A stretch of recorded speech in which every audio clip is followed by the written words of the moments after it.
अस्सलाम वालेकुम। आज के इस वीडियो में आपको बताएंगे रमज़ान में जिस्म से गर्मी दूर करने वाला टोटका।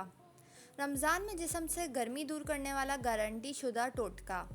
1.5 पाव अजवाइन को रात पानी में भिगो दें और सुबह इसको अच्छी तरह ग्राइंड कर लें और इसमें 1.5 लीटर पानी डालकर 1 पाव शक्कर डाल लें। इसको अच्छी तरह मिक्स कर लें, फिर किसी मलमल के कपड़े से अच्छी तरह नथाड़ लें।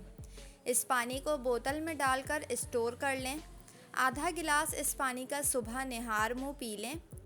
इंशाअल्लाह जिस्म और खून की गर्मी बिल्कुल ख़त्म हो जाएगी। ये नुस्खा पूरा रमज़ान इस्तेमाल करना है। इसके इस्तेमाल से रमज़ान में गर्मी का एहसास नहीं होगा और खून की कमी भी नहीं होगी। इस टोटके पर अमल करके आप अपने जिस्म की गर्मी को दूर कर सकते हैं।